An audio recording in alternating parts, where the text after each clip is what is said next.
Welcome to Spectator Sport, sponsored by SpectatorSport.com. I'm Zach Roach. I'm Adi Weller. This is episode number 27. We call it the Carlton Fisk edition. White Sox great, Red Sox great, one of the best catchers of all time. We got a big time show for you today. We're working on a short week just like the Bears are, so we're going to try to get this going for you. We're talking football, of course, and we also have our special segment, the great, the surprising, and the awful. Much more on that. Make sure you go to SpectatorSport.com and subscribe on the YouTube page and watch them videos, watch them old clips, and watch the new one because this is coming out very soon. We also want to give a shout out to one of our music directors, Mr. Sean Clark. For more of his music, go to Cruel Beats Entertainment at SoundCloud. Man.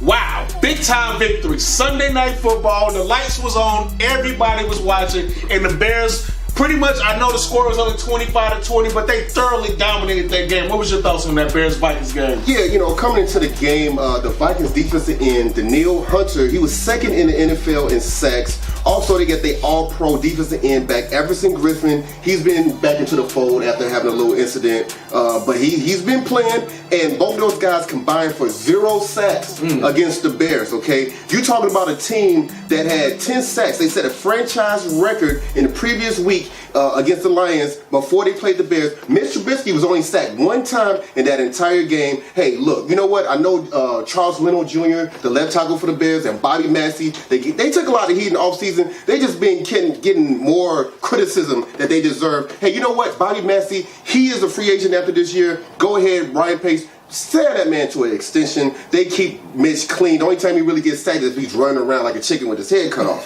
Now, the thing is, now you got Kirk Cousins, all right? The highest paid player in NFL history. That boy getting paid. You know he liked that, okay? Yeah. But we don't like the little pep talk he gave his team before the game. I don't know if you saw that. Yeah, I heard about it. Yeah, he was just pretty much dismissing the Bears, making it seem like the Bears are a bunch of pretenders, like they some poo butts or something like that. Man, the man was shut down, okay? And then you get this other guy, Dalvin Cook. He was supposed to bring light a spark to the Vikings coming back off injury. He had 12 yards rushing, 12 rushing yards by Dalvin Cook, and the most underrated defensive player in the universe, Akiem Hicks, okay? Wow. 5 tackles for loss. He had a sack. He was all over the place. He had his best game of his career. He definitely should be in the Pro Bowl. And the nail in the coffin, Eddie Jackson. He came through with the pick 6, all right? He came through big for the Bears, put the Bears up 22-6, and that was in the fourth quarter where about 8 minutes ago, all the Vikings touchdowns came after that play. The Vikings played well in garbage time when the game was decided, but that was just a dominant win right there. Absolutely. I know. Okay, I'm going to start with Mitch. Mitch wasn't perfect in this game. He definitely had his faults. He threw 2 interceptions, only 165 yards, but he did make some key plays in the game, some key first downs with his legs, and a couple key few passes in the fourth quarter to keep drives alive. But for the most part, this was a defensive game. This was a defensive game, and I'm just going to get the defense's credit on here. The Bears' defense is the real deal. The reason why Kirk Cousins didn't play as well because they put pressure on him, and Kirk Cousins had a mental clock in his head.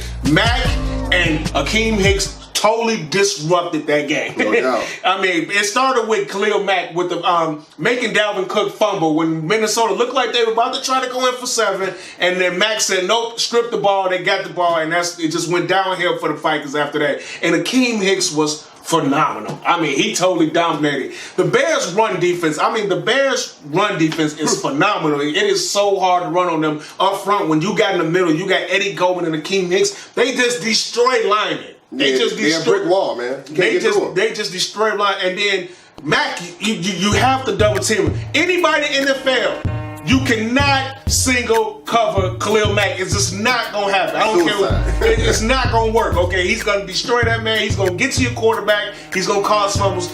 Man, that trade was a game changer. And with him and Akiem Hicks on that line, and Leonard Floyd is even starting to show up. He's starting to, he's joining the party. I guess he's tired of Mac and Akiem Hicks getting all the credit. But I'm gonna tell you something. Eddie Jackson is becoming a star, and he's the leader of that secondary back then. You can tell. Yeah. They follow him. He's becoming a star. He's a ball hawk. He's got a knack for making big time plays in big time moments. He makes his mistakes now and then, but when it's a big time and it's a big play, he comes up with it. Yeah. He's really becoming a big time playmaker. So that was a great win for the Bears. That put them at 7-3, more than a game and a half up in first place. And that was a huge win because that was the big test. That's what the Bears haven't beat nobody. Mm-hmm. They haven't beat nobody. Who have they played? They beat the Vikings, the last year's NFC North champions. So now that they got that out the way, now it's on the Turkey Day. Right. It's on it now. This is an awful turnaround. I wouldn't wish this on any NFL team. I think they were saying this was the shortest turnaround ever.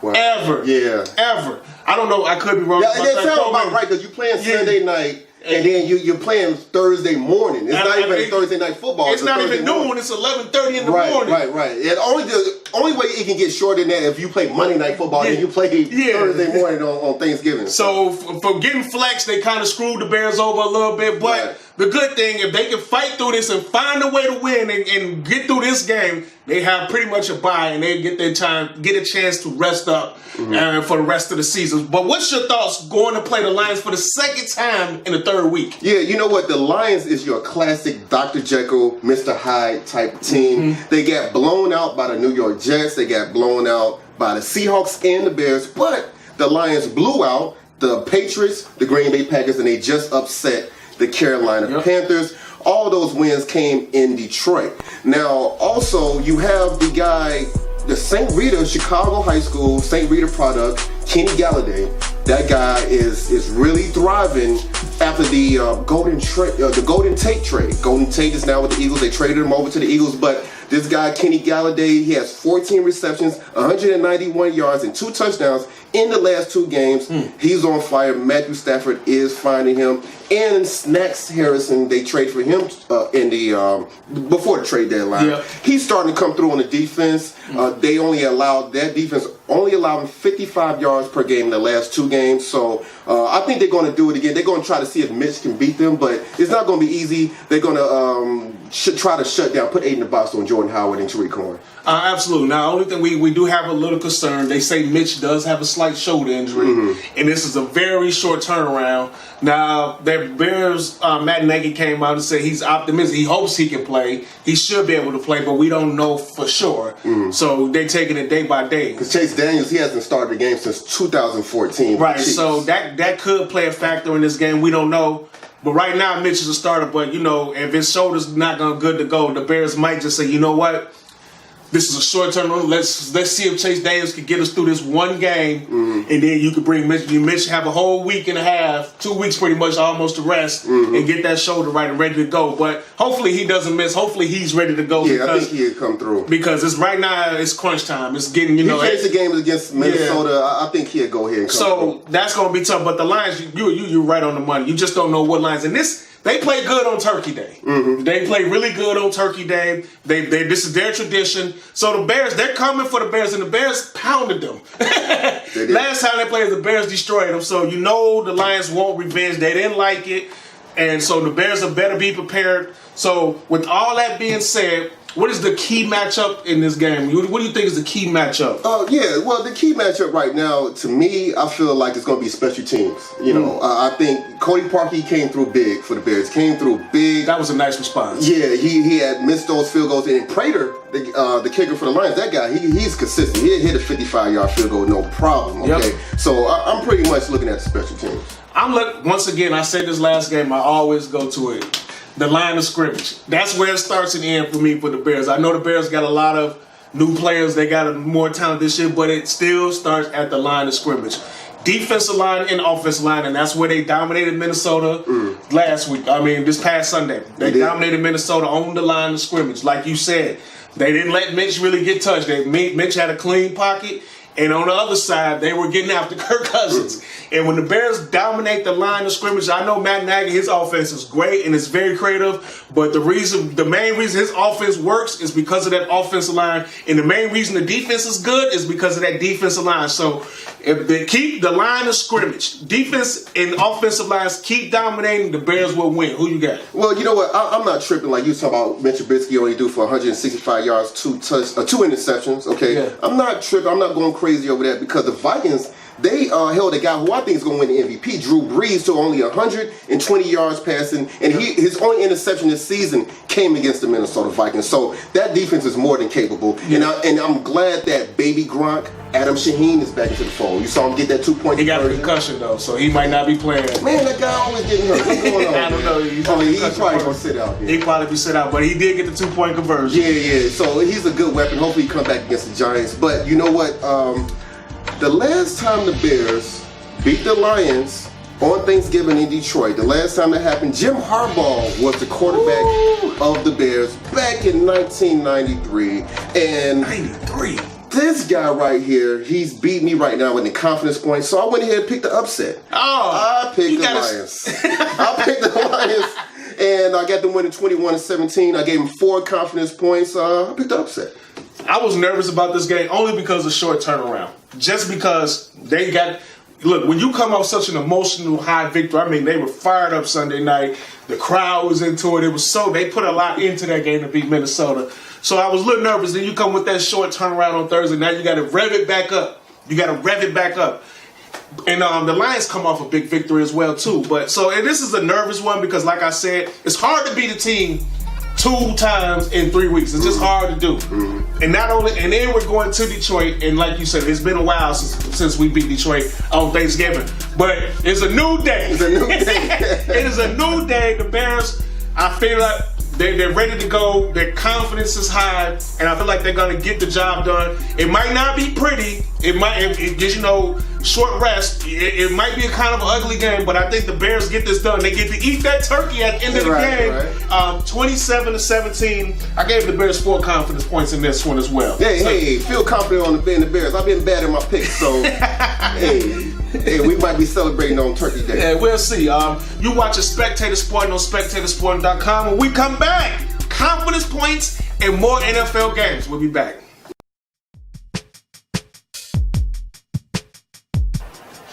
Welcome back. Sponsored by SpectatorSporting.com. I'm Zach Roach. I'm Adi Weller. This is episode number 27. We call it the Carlton Fisk edition. Shout out to the Chicago White Sox, one of the best catchers of all time. No question. We having a lot of fun today. Big show. Talking a lot of football. Stay tuned for our segment, The Great, The Surprising, and The Awful. Make sure you go to SpectatorSport.com and click that YouTube page and subscribe to the page. Previous shows, a lot of clips on there, a lot of highlights on there. Make sure you go ahead and check it out. This will be up there very, very soon. So go ahead and check it out. Also want to give a shout out to our music director, Sean Clark. For more of his music, go to Cruel Beats Entertainment at SoundCloud.com. Go check it out. He got dope beats. Go ahead and check him out.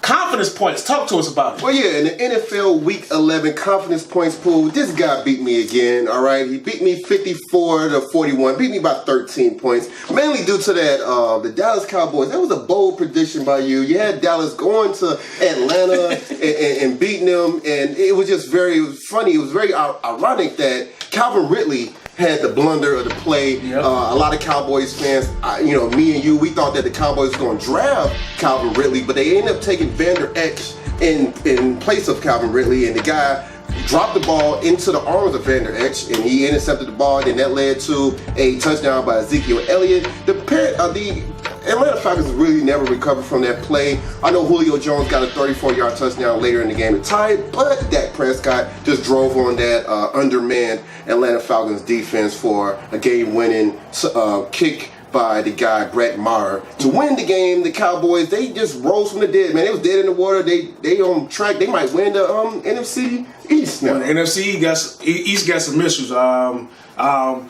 Alex Smith, a gruesome injury. I mean, that was a terrible injury right there. And we don't know if he's ever going to be able to play after that. I mean, he's 34 years old to suffer an injury like that. I mean, I think that's the same injury Joe Theismann had in his career. Yeah, that's what they were saying, yeah. Yeah, so, so with him being injured, the Giants, they're pretty much done. Mm-hmm. The Eagles not looking like themselves. That was an incredible defeat to the New Orleans Saints, 45-7. Cowboys this could be their division to take. I mean, they play the Redskins on Thanksgiving. Mm-hmm. I mean, if they're really serious about this, they should go beat Colt McCoy. So yeah, Colt McCoy. And so you beat me overall 855 to 799. You beat me by 56 points. I got a lot of ground to make up. You beat me by a mile. Still a long way to go. Still a long season, so it's not over until it's over. But let's talk about some matchups this week. I mean, we got some very important games this week. Very important. That's going to say a lot. That could determine a lot of things going on in the playoff races right now. And the first one is right here in our division, the NFC North. Green Bay. Brutal loss to Seattle Seahawks. They were up in that game 14-3. 14-3, yeah. And let the Seahawks come back, and they ended up losing that game to go to 4-5-1. And I mean, the Vikings they got beat by the Bears. Go Bears! You got to shout that out. But so both of them coming off some big losses right now, and now they're fighting for at least the wild card spot right now. They're fighting for their life, and this is a must-win for each team if they want to do something, because the loser of this game could be in serious trouble, in serious jeopardy of making the playoffs. No question about it. What's your thoughts on this game? Well, yeah, the Vikings right now, they're holding on to that last wild card spot in the playoffs right now. The Green Bay Packers is one game behind them, so Green Bay definitely want to win this game. So against Seattle, the Packers, every time it seemed like the Packers was going to take control of the momentum, keep the momentum, Aaron Rodgers would get sacked. And Aaron Rodgers was sacked 5 times in that game, okay? And he had the worst clutch pass I ever seen him throw. When he threw it to the rookie wide receiver, Valdez-Scantling, it was too low and behind him on 3rd and 2 in the fourth quarter with 4.5 minutes to go. And then the Packers punted the ball. They never saw the ball again. They ended up losing that game, okay? The Green Bay Packers have lost 7 straight games on the road. Wow. Now they're going to Minnesota, okay? That's an incredible stat right there. Now, I believe that the Green Bay Packers, in the first game between Minnesota and the Green Bay, I believe they was hosed by the refs. They was cheated. When Clay Matthews hit Kirk Cousins and the refs wanted to help out Minnesota and throw the flag, that was a legal hit by Clay Matthews, so they ended up having a tie with that game right there. So you know the Packers are thinking about that. They want revenge. And I'm going to tell you something right now. Kirk Cousins, this is a must-win for him because he's looking like he's overpaid right now. He just lost that big game against the Chicago Bears, and look, Minnesota press is going to get on his ass if they lose this game, okay? So, and in Green Bay, they need to win this game. They're a game behind it in the wild card spot. Kirk Cousins need to prove to Minnesota that he's worth it. So I went with Aaron Rodgers. I went with Aaron Rodgers. I gave the Green Bay Packers 5 confidence points. I got Green Bay winning this game 27-20, okay? So I got to put my money on Green Bay. That's a terrible stat that you just threw out there. I didn't realize that Green Bay lost 7 straight road games. And you would think a team with Aaron Rodgers would not lose 7 straight road games. Well, let's just call it like we see it. I know they had the big-time comeback Monday night against the Bears of opening week, but they have done things that bad teams do. They have had blunders in bad moments. They have not performed good in the clutch. And that Aaron Rodgers pass, they're not talking about it enough, but that was a terrible pass. They tried to blame the coach and saying he should have went for it on 4th down. No, Aaron Rodgers should have completed that easy pass on 3rd down. That was an easy pass. Maybe that was the reason why he didn't go for it on 4th down. Maybe, I don't know what happened, but let's just call it what it is. Aaron Rodgers, that don't mean he's not the best quarterback or he's not one of the best in the league. That was a terrible pass. Let's just call it what it is. It was a bad pass. Now, going forward, the Minnesota Vikings, like you hit on it. Kirk Cousins is now under immense pressure. It was all rosy and lovely at the beginning of the season, and he was putting up his numbers, but now it's real. This is the time when you make your money. This is where you earn your money. This is why they went and paid you $84 million to come over and win games like this. In the NFC North battle, this is the game. They brought you here to beat the Packers, beat the Lions, and beat the Bears. So he's going to be under immense pressure. And does he have a big win this season, like against? Lost to the Saints. Lost to the Rams. The Rams. All the big games. Now he did play good against the Rams. He had a good game against them. He did, and he actually had a good game against the Packers the first time they played. He actually had some big time throws in that game at Lambeau Field. Right. But so this is crucial though. This is really crucial. And with all that being said, I'm going Packers. I'm going Aaron Rodgers. I know he's lost 7 in a row, and that's incredible. That is an incredible stat. Now that's why he's due. He is due. Yeah, that's why. Yeah. That's why I think it's time for him to win a roll. It's due, and if they don't win, I'm gonna say it's over for the Packers. Yeah, I'm gonna say because if they go for the division, you're 4-6-1. That's gonna be tough because Seattle, even for the wild card, because they go win out, and they go 9-6-1. Would that give them a wild? They have to win every game for the rest of the season. So they have to win. Yeah, it's a must and Aaron win. Rodgers, It's a must win. And look, we always talk about Aaron Rodgers as one of the best quarterbacks, which I believe he is. You get this win. Yeah. You this is a must win. You get this win. I got Green Bay also as well, 30-27. I gave him 1 point. Did you? I gave him 5 points. I gave Green Bay 5 points. I gave Green Bay winning this game 27-20. Seahawks. Speaking of the Seahawks, Thursday night, coming back from down being 14-3 against the Packers, Seahawks they played a tough schedule and they playing some good football. They're running the ball. They're back to the old Seattle Seahawks that went to the Super Bowl. Running the ball, I'm not saying that they're good now, but they're playing that style. Yeah, no doubt. They're taking the pressure off Russell Wilson with the running game, no doubt. That style is back. And the Panthers, going to Carolina. Panthers lost 2 in a row. I mean, they absolutely got destroyed, dismantled, discombobulated by the Pittsburgh Steelers. And a shocking loss to the Lions last week. A shocker. They went for 2. Riverboat Ron is what they call him. He went for 2. The play was there, but Cam Newton overthrew it. But let's be real, he didn't have no confidence in his kicker. But now, so they're 6-4. They're still in the hunt. They're in the wild card seat still. What's your thoughts on this one? Well, Riverboat Ron. He lost his confidence in his kicker because he missed a chip shot field goal and an extra point in that game. And Cam Newton, he went for 2 at the end of the game. They were down 1 point. And so, but Cam Newton, he threw a bad pass to Jerry, right?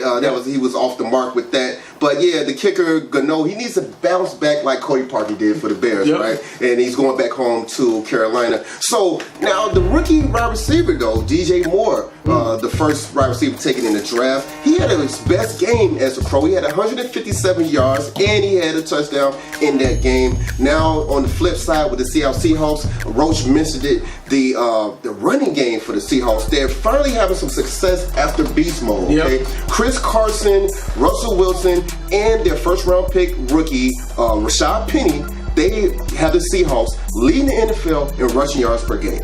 Also, defensive end Frank Clark, he's on his way to the Pro Bowl. He has 10 sacks. So Cam Newton, he was sacked 3 times against the Lions. That offensive line need to come through for him. Now, Carolina Panthers 2-game losing streak, but both those games was on the road. Okay, They haven't lost a game at home. All their losses is at home this year, 6-4, but they haven't lost a game at home this year. I say they get home, they don't lose 3 in a row, they get that home cooking, they get things together. I gave the Carolina Panthers 7 confidence points. I got them winning this game 31-28, but I do love the Seahawks, what they're doing, but I just think the Carolina Panthers are going to come through. Yeah, I think this is going to be a really tough game. It's going to be a very competitive game. It's going to be a good one. I think it's going to come down to the wire. But I feel like at the end, the Panthers will find a way to pull this one out. I gave them 5 confidence points, 21-17. Now, if y'all want to check out the rest of our picks, go ahead and check it out. Go ahead and check out some winners right there. Hopefully my side's the winning side. Absolutely. Let's go over a couple more games before we move on. Colts is on fire. Yes. Andrew Luck is back. I mean, and look, he's been absent for 2 years, but in that 2-year span, the Colts have done some drafting. They have done some drafting, and he comes back. He has an offensive line now.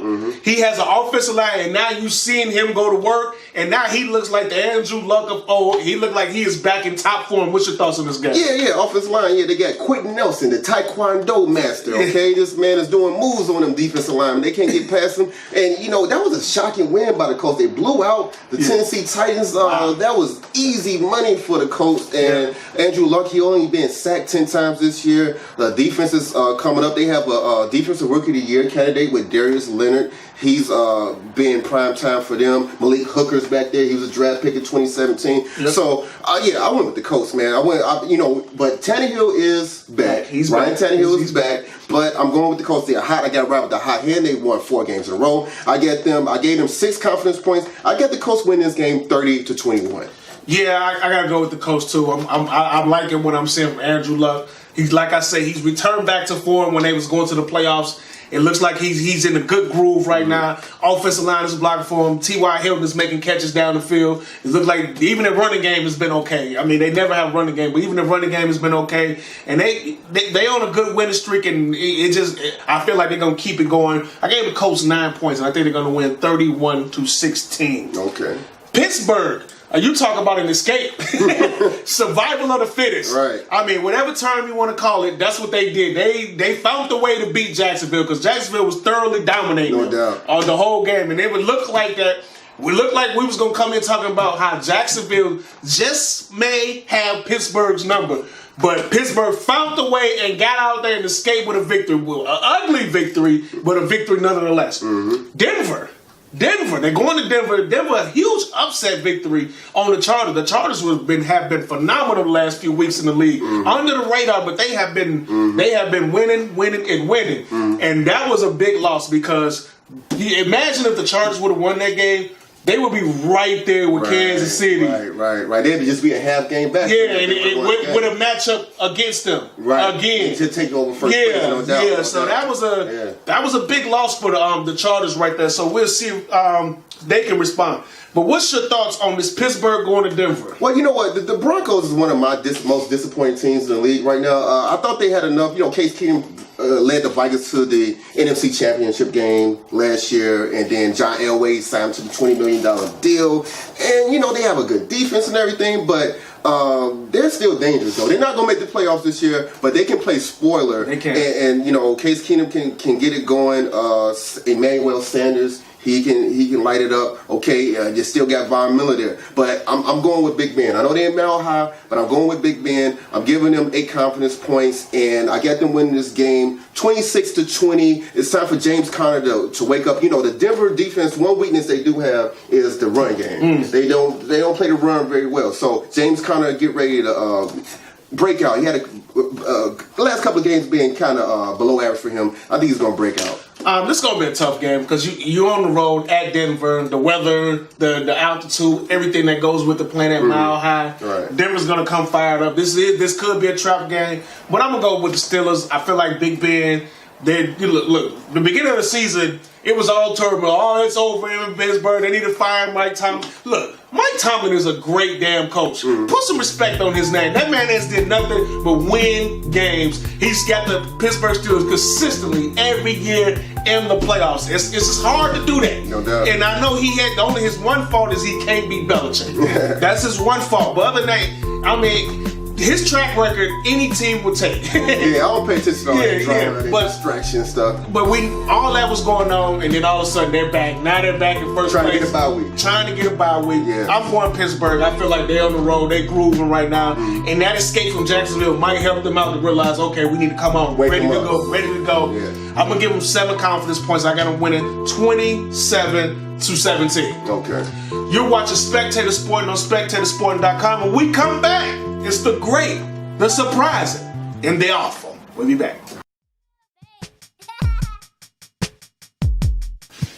Welcome back to Spectator Sporting, sponsored by SpectatorSporting.com. I'm Zach Roach. I'm Adi Wallace. This is episode number 27, the Carlton Fisk edition. One of the best catchers to ever play baseball, and he was a long-time White Sox. Shout out to Carlton Fisk. Big show, having a lot of fun today. Make sure you go on SpectatorSporting.com, check out the articles, check out the video page, and go to YouTube and subscribe to that Spectator Sporting page. A lot of interviews, a lot of clips on there, a lot of more stuff coming up, a lot of great things going on. And go ahead and subscribe to that Spectator Sporting. Also want to give a shout out to one of our musical directors, Sean Clark. If you want more of his music, go to Cruel Beats Entertainment at SoundCloud. Go check it out. He got some fire beats. Go holler at him. Check it out. It's time for now what we call the great, the surprising, and the awful.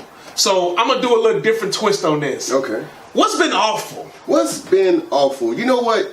The Utah Jazz, they went to Indiana and they had to play the Pacers, and the Pacers didn't have their lone all-star. They didn't have their lone all-star, Victor Oladipo. He was gone, and the Jazz ended up losing the game by 27 points. They got blown out. The man, Donovan Mitchell, he only had 7 points in the game in 32 minutes, okay? The Utah Jazz, they're fighting. They're trying to get over 500. They keep this up. They're not going to make the playoffs, man. My offer is the Utah Jazz. The Cleveland Cavaliers. Again? Oh, man. Now J.R. Smith they sent J.R. Smith home. Wow. They sent them home. They just say, you know what, work away. He's gonna work on his own. We're gonna work out and try to trade you. No one's gonna want J.R. Smith. It's just getting worse and worse. Still no Kevin Love. It's time. They about to blow the whole thing up. Wow. J.R. Smith is publicly coming out saying he gets traded. You know you get fined for that in the NBA. Oh wow. Yeah, you get fined for that, for saying that you want to trade publicly. Oh. Okay. You gotta be behind closed doors. Yeah, so I mean, it's a lot of. They're not the only awful team, but did I say them last week too? Yeah, you did. And they're even more awful this week. It got worse. It got worse. So I'm sticking with the Cavaliers. I didn't think it'd get any worse. It did. No one. All the players they traded for from the Lakers. Jordan Clarkson, nothing. Rodney Hood. Yeah, but yeah, they didn't get well. Rodney Hood has been okay. He's been like the one bright spot, but everybody. Larry Nance's son. What about Larry Nance's son? And what about him? What about him? What is he doing? Mean, who's coaching them? Drew, Larry Drew? Yeah, I don't know. I mean, Tank. Yeah, Zion Williamson. They on super tank. Well, in Cleveland, they're known to get number 1 picks. So they know what they're doing. So what's surprising? What's surprising to me is a team that won. They didn't win. They lost 60 games last year, okay? And they started this season 11-5. I'm going with the Memphis Grizzlies, okay? Good one. The Memphis Grizzlies. I know Memphis is happy to see Marc Gasol and Conley and Mike Conley back into the fold. Marc Gasol is averaging around 17 points, 10 rebounds a game. Conley's averaging close to 20 points a game. And then another guy, the guy Jaren Jackson Jr. He dropped 27 points on a guy that was drafted 2 spots ahead of him, Marvin Bagley III. He dropped 27 points on him. Jaren Jackson Jr. He's leading the Grizzlies in blocks per game this year. He's getting comfortable in the offense. He's getting used to playing with Marc Gasol. I'm going with the Grizzlies as my surprise right now in the NBA. He's been one of the better rookies. There's no question about it. I'm gonna tell you surprising. I know a lot of people say he was gonna be the best player in this draft, but I'm not a believer. I have to see it. Luka Doncic can play. Dallas came up with that one. I ain't gonna lie. And so far, I mean, Trae Young's had his moments, but so far, it looks like they're winning that trade. Yeah. I mean, he can play. I mean, he's averaging 19.2, 6.8 rebounds a game, and 4.1 assists a game. He can shoot, and he's a gamer. He knows how to play, and boy, he is fun to watch, and his teammates love playing with him too. And it's reported. I don't know how true it is. It's been reported. There's been some. Dennis Smith don't like all the attention. Wow. Well, Luka Doncic came up with a big shot against the Warriors. They beat the Warriors. Yes. He's clutch. He's clutch too. He's showing himself. So that might have been the move. I know a lot of overseas players get a lot of slack because they come over here and they don't be the same. But so far, he's living up. And people are saying this is the best prospect from overseas ever. Yeah. They built him up pretty high. He might be better than the unicorn Porzingis. Huh? So, and right now he's living up to expectations so far. So we'll see. That's very surprising to me. I mean, it's not surprising. I knew he could play, but it's shockingly that he come in and can be one of the better players already. Right. That's pretty amazing. What's been great? You've seen this guy. You might have picked him, man. 60 points against the Philadelphia 76ers. And then he followed it up with 43 points against the Boston Celtics. I mean, Jimmy Butler, Ben Simmons, Jason Tatum, and Jaylen Brown. No one can guard him. The man is under 6 feet tall. Kemba Walker scored 103 points in 2 games, okay? The guy is incredible. And so he's a free agent after this year. Well, Kemba Walker right there, he's going to get paid. He's going to get a max deal after this year. Kemba Walker is my great right now in the NBA. I got to agree with you. Like, look, we had to agree on this. Even we didn't talk about this enough before, so we just saying this now. And I agree with you. If you score 103 points in 2 games, I mean, you put up 60 against Jimmy Buckets and all them. When Jimmy Buckets was trying to be all over him, and you put up 60 against Philly. I know they lost, but damn, 60 points. That's a tough defensive team. And Boston, another tough defensive team. He goes the next time and puts up 43. That is amazing. that is big time. And No like doubt. you say, Kemba Walker is making himself a lot of money because this is his contract year. So, I mean, Jordan, go ahead and pull out the Jordan money. need to go ahead and pull out that wallet, man. Pull out and pay that him, wallet, because though. there's going to be some teams like the Spurs that need a point guard. Man, So- he's going to be a hot commodity. But yeah, that was amazing. Before we get out of here, any thoughts on the Bulls? And you know what? It's tragic right now. I mean, it's a travesty right now. I'm just waiting out. Like I was asking you, they said Lauri Markkanen, he was in practice, but he can't take. It's a non-contact practice, so Of course. I'm just waiting, man. I think Thanksgiving is tomorrow, so maybe sometime around Christmas. Before Christmas, he'll be ready in Portis and my man Chris Dunn. So I'm just really waiting for the guys. Only reason I didn't make them my awful is because they're the home team.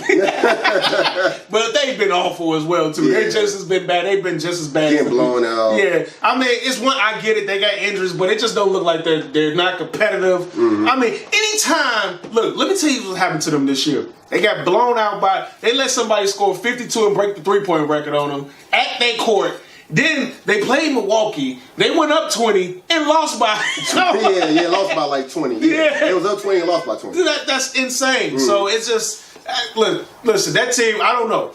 The Brooklyn Nets don't have a lot of talent either, but it seems like they compete on a much harder level. Right. You know, and I just don't see that from the Bulls. And I know they don't have talent, but Zach LaVine, they do have Zach LaVine. Zach LaVine is a 25-point, 26-point scorer a game. Now, I know these last couple games he hasn't been scoring, but so, yeah, they've been awful. They got to figure something out. Hopefully, when them players come back, hopefully we can see some okay basketball, but they're really hard to watch right now. No doubt about it. I'm waiting for Christmas, man. Absolutely. You've been watching Spectator Sporting on SpectatorSporting.com. Make sure you go ahead and go to SpectatorSporting.com. Check out his articles. Check out the videos. Make sure you subscribe to that YouTube video. This show will be up very soon. We're going to have more shows coming up in the near future. Go Bears. I want to give a shout out to Sean Clark. He's the one, when you hear those beats and you hear them sounds during the show, he's the one that's produced those beats. Go to Crew Beats Entertainment at SoundCloud for more of his beats. Go ahead and check them out. But until then, in the meantime, between time, we are out. Peace.